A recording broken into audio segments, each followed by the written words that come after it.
pues si aquel primer pacto hubiera sido sin defecto, no se hubiera buscado lugar para el segundo. Porque reprochándolos, él dice: mira que vienen días, dice el Señor, en que estableceré un nuevo pacto con la casa de Israel y con la casa de Judá.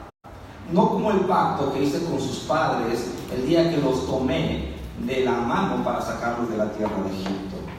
Porque no permanecieron en mi pacto y yo me desentendí de ellos, dice el Señor. Porque este es el pacto que yo haré con la casa de Israel después de aquellos días, desde el menor hasta el mayor de ellos. Tendré misericordia de sus iniquidades y nunca más me acordaré de sus pecados. Cuando él dijo un nuevo pacto, hizo anticuado el primero, y lo que se hace anticuado y envejece está próximo a desaparecer. Bien, amados hermanos, esta porción bíblica fue escrita a un grupo de creyentes judíos, pero que se habían convertido al cristianismo. Y el judaísmo no era otra cosa más que la creencia y la práctica de ritos, ceremonias y ordenanzas basados en la ley de Moisés. Entonces, imaginémonos que era algo tan difícil para los creyentes de aquella época salir de ese pacto anterior y poder vivir en el nuevo pacto. Era algo realmente complicado, no es algo sencillo. Habían miles años de historia donde el pueblo de Israel había recibido de parte de Dios una manera de poderse acercar a Él. Dios había establecido un sistema de sacrificios, había diseñado lo que se llama el tabernáculo de Moisés. Moisés escribe los primeros 5 libros de la Biblia, y en Levítico nos menciona una serie de ceremonias, ordenanzas de cómo iban a matar a los animales para ofrecernos el sacrificio. Y la gente sincera, en verdad, gente que quería agradar a Dios, cuando había tenido un conflicto, había pecado contra Dios de alguna manera, se sentía tan culpable que agarraba por ahí lo que tenía a la mano, si una oveja o sus posibilidades económicas le permitían, pues algún animal mayor o un animal pequeño como era unas tórtolas o unas palomas, y las llevaba ante el sacerdote, y ahí le decía: por favor, haga el sacrificio para expiar mis pecados. Inmediatamente él ponía la mano en el animalito como una especie de identificación, y ahí él era degollado, la sangre era derramada en el altar, y esa persona se sentía limpia de pecado. Eso ocurrió muchísimos años lo estuvieron practicando los hebreos, los judíos, y observaban con detalle la pacto. Y, amados hermanos, ahora de pronto les dicen: no, tú debes creer en Jesús, solamente Él murió en la cruz a fin de perdonar tus pecados. No era sencillo para gente que estaba acostumbrada a hacer toda una serie de ritos, ceremonias, algo tenían ellos que hacer. Y entonces los cristianos se querían, en cierta forma, mezclar algunas cosas del judaísmo y otras cosas del cristianismo. Y a nosotros nos cuesta trabajo también, hermanos, vivir en el nuevo pacto. Constantemente nosotros estamos viviendo a veces en el antiguo pacto, y en momentitos vivimos en el nuevo pacto.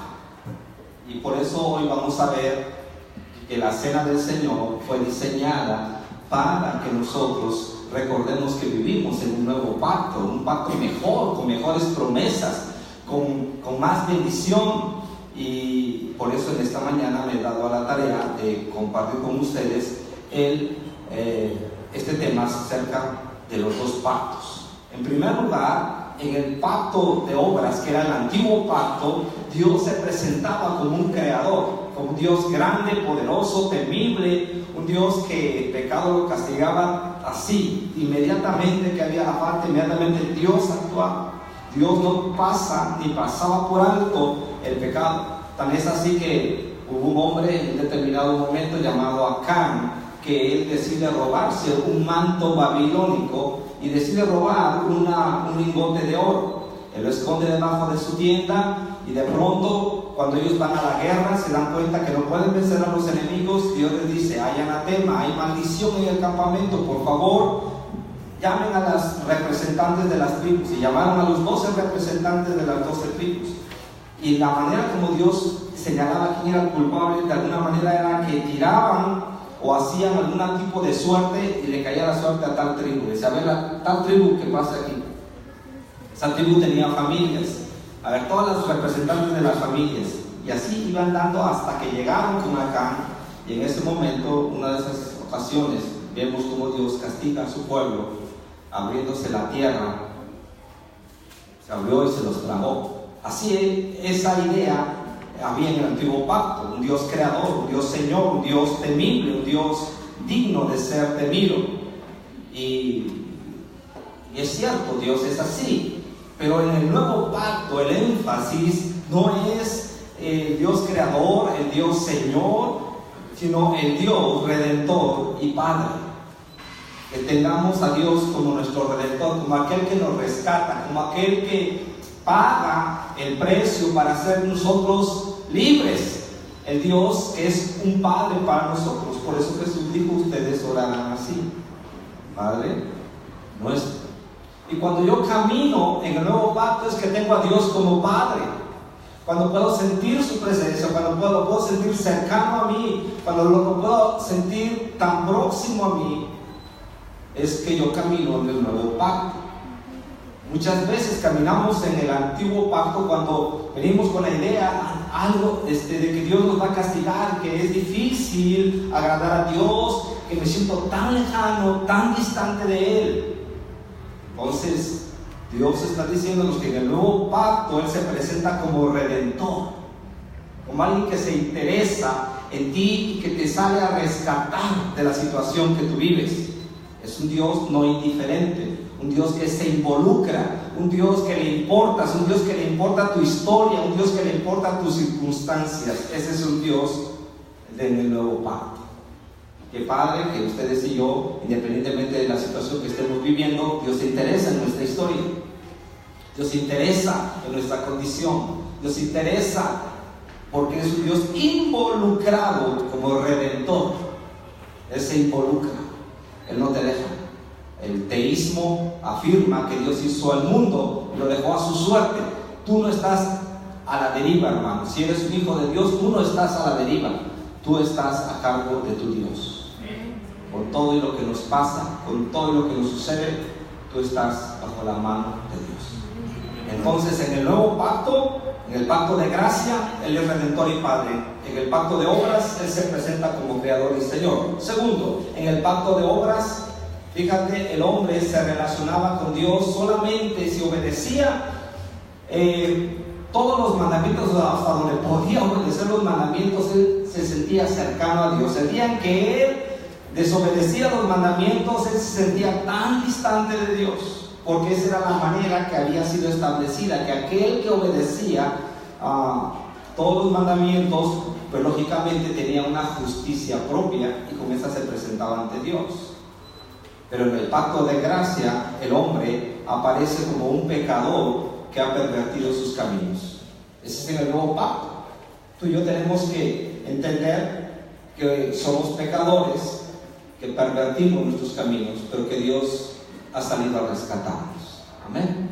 Aquí ninguno de los que estamos aquí lo está por mérito propio, y que solamente podemos presentarnos ante Dios por medio de un fiador. Esa es la ventaja del nuevo pacto. Yo me presento a Dios en esta mañana no porque en esta semana me porté al 100, sino porque me presento por medio de un fiador. Un fiador, ¿quién es?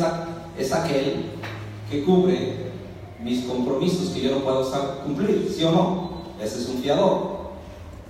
Y amado hermano, en esta hora yo quiero decirte que todos los que estamos aquí, lo van a ver en la próxima semana en el mensaje, todos los que estamos aquí tenemos problemas con algo que se llama obediencia, ¿sí o no? Nos vemos obedientes, pero no lo somos. Todos los que estamos aquí tenemos problemas para obedecer a Dios. Esta semana tuvimos problemas para obedecerlo.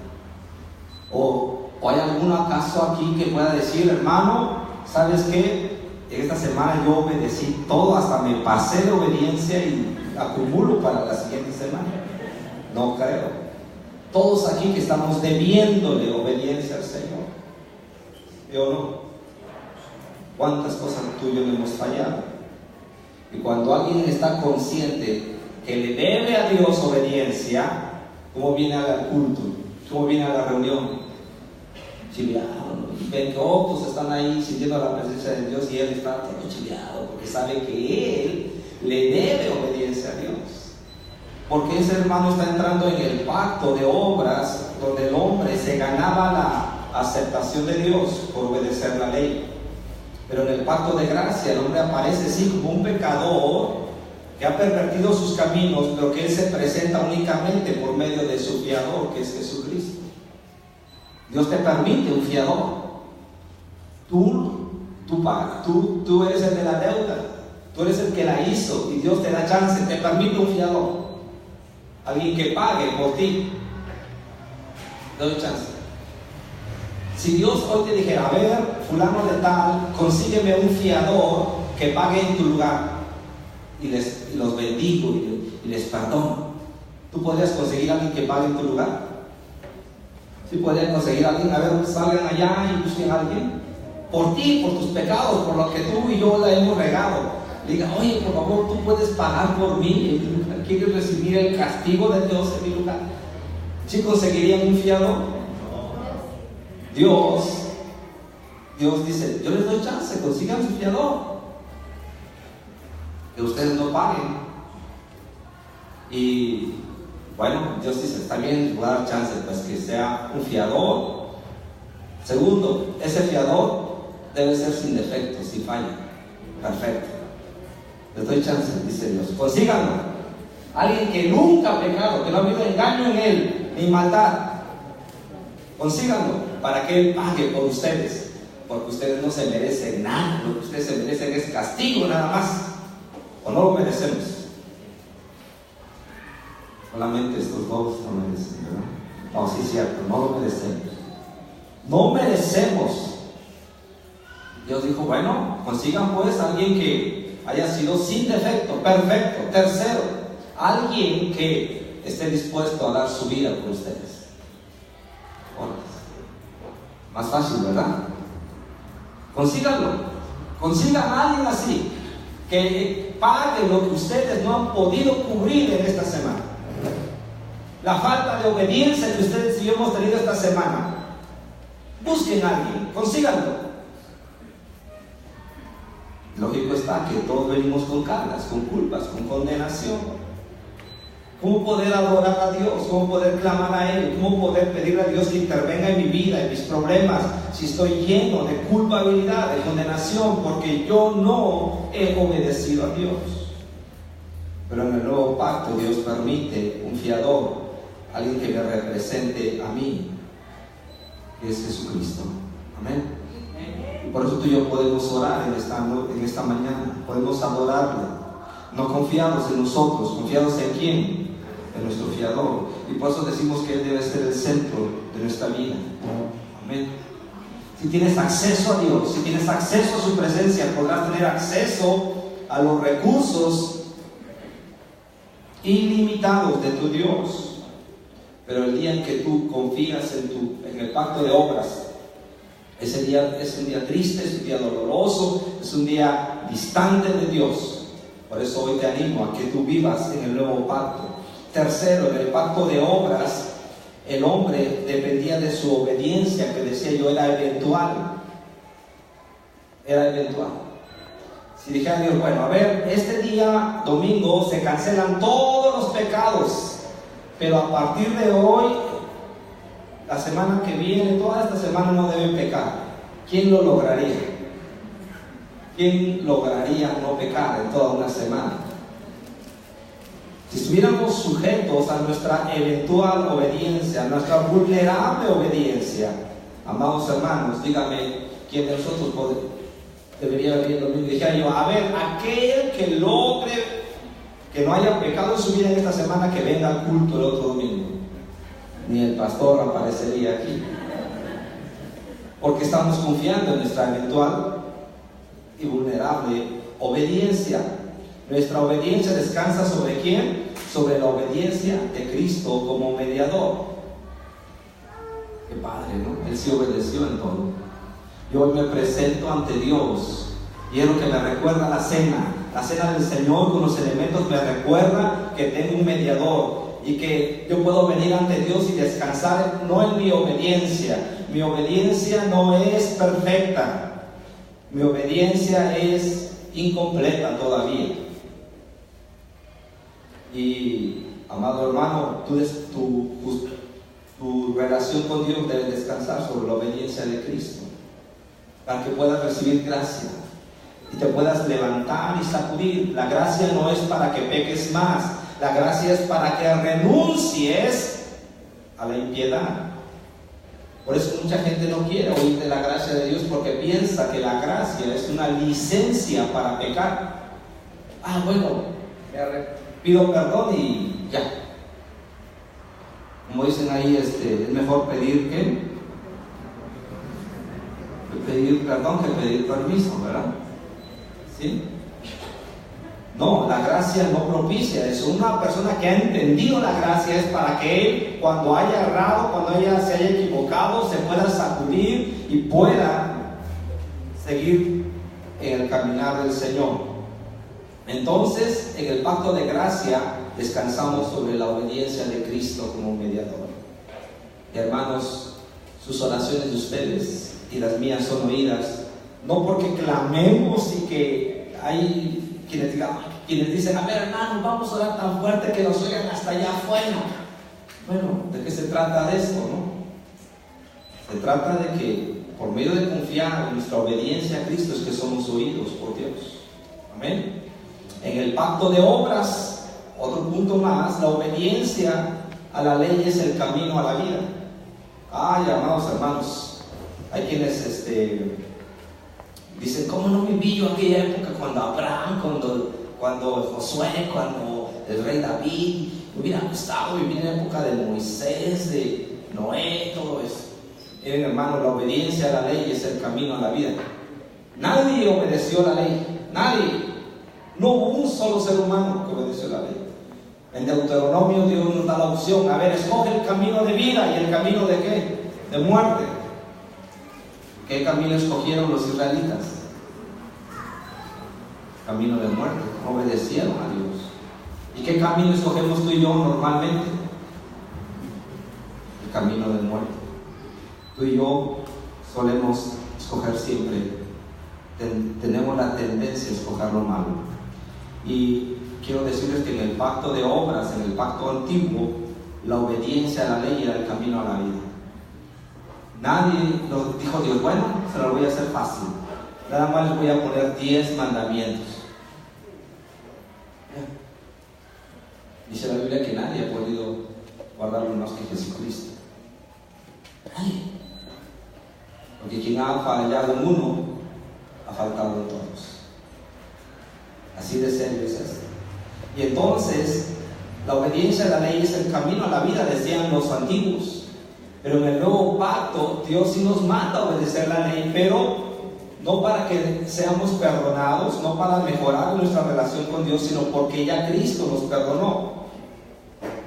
La fe en Jesucristo es el medio por el cual nos apropiamos de la gracia de Dios. Dios, gracias porque Cristo murió en mi lugar. Él obedeció la ley perfectamente. Él obedeció toda la ley, los 10 mandamientos, para que su justicia, sus méritos me fueran atribuidos a mi persona, aunque no lo merezco. Y la cena del Señor me recuerda eso. La cena del Señor me recuerda que la justicia de Cristo puede ser atribuida a mí. En el pacto de obras, amados hermanos, había una ley. Y Moisés la recibió, ¿no? Y en algún momento Moisés fue un hombre que caminó bien con Dios, hasta que un día, amados hermanos, se enojó. ¿Y qué hizo con las tablas de la ley? Las rompió. Cuando Dios le ordenó que le hablara a la peña, ¿qué hizo él? Golpeó la peña. ¿Y Y por eso Dios dijo, bueno, no vas a entrar a la tierra prometida. Imagínate que así nos tratara Dios. Una falla nada más. Afuera todos, al infierno. Imagínense, si así fuera. Depender de nuestra obediencia. Pero en el pacto de gracia, fíjate bien, Dios ha decidido escribir su ley, ¿en dónde? En nuestro corazón. En el pacto de gracia no es la obediencia externa, sino Dios ha decidido escribir sus leyes en nuestro corazón. Dios concede un fiador que cumple todas nuestras obligaciones. Todo lo que tú y yo no hemos hecho y no hicimos, tenemos un fiador que cumple todas nuestras obligaciones. ¿Cómo se sentirá aquella persona que está endeudada y de pronto alguien dice, yo quiero ser tu fiador, yo voy a cumplir todas tus obligaciones y me vas pagando cuando puedas y cuando te acuerdes? ¿Cómo se sentiría esa persona de aliviada? Así debemos sentirnos de aliviados, en el sentido de decir que hay que confiar en nuestro fiador que cumple todas nuestras obligaciones. Dios mismo, hermanos, no solamente, escúchame bien, permitió un fiador. Dios mismo no solamente nos pidió a alguien que fuera perfecto. Dios mismo solamente pidió que muriera en nuestro lugar ese fiador.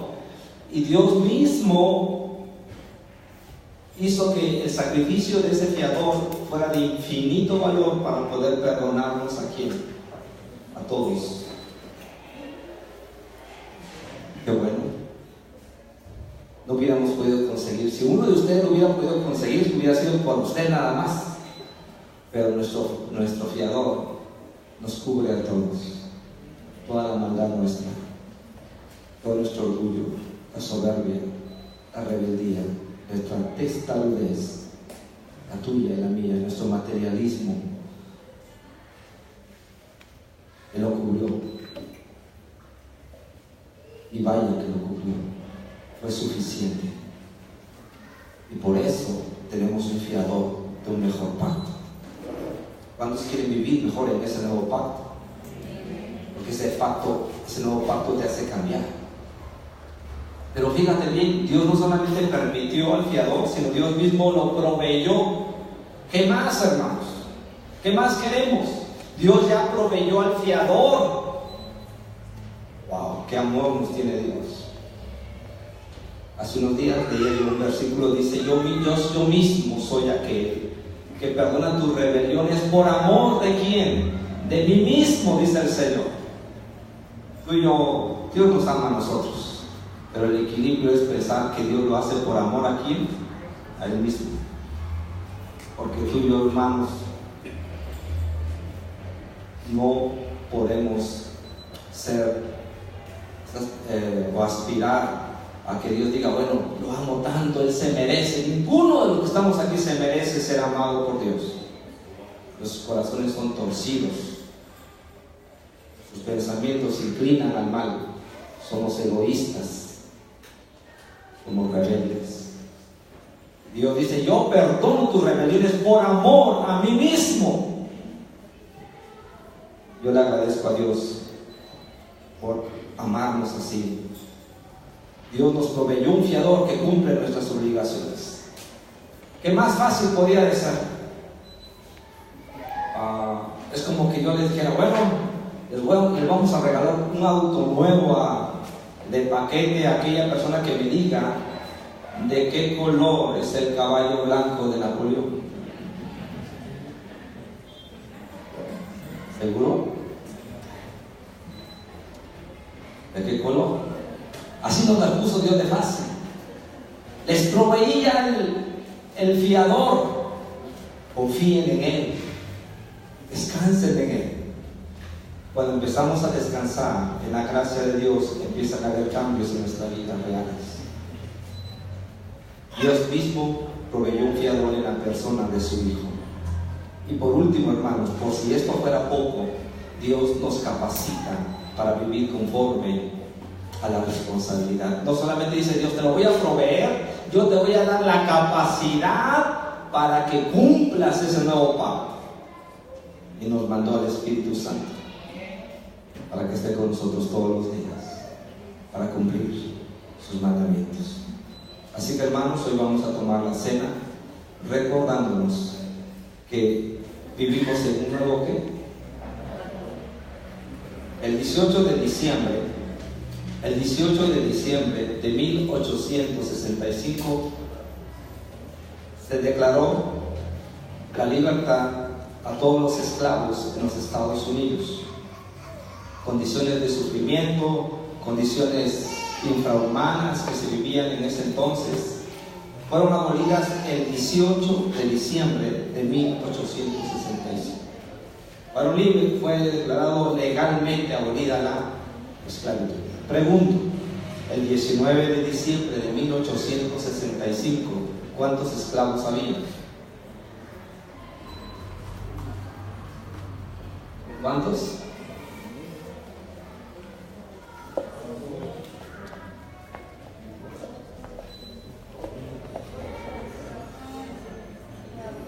Un día después de abolir la esclavitud, ¿cuántos esclavos había?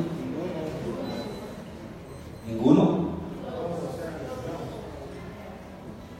Había mucha gente que todavía tenía una mentalidad de esclavo, porque no se apropiaron de esa abolición de la esclavitud. Hay muchos creyentes que todavía viven en el antiguo pacto, no se dan cuenta que hay un nuevo pacto. Pueden caminar en libertad en ese nuevo pacto. Hoy la cena del Señor dice: ya hubo libertad para ti y para mí. Camina en el nuevo pacto. El antiguo pacto es tú haciéndote cargo de tu vida. En el nuevo pacto es tú rindiéndote a Dios.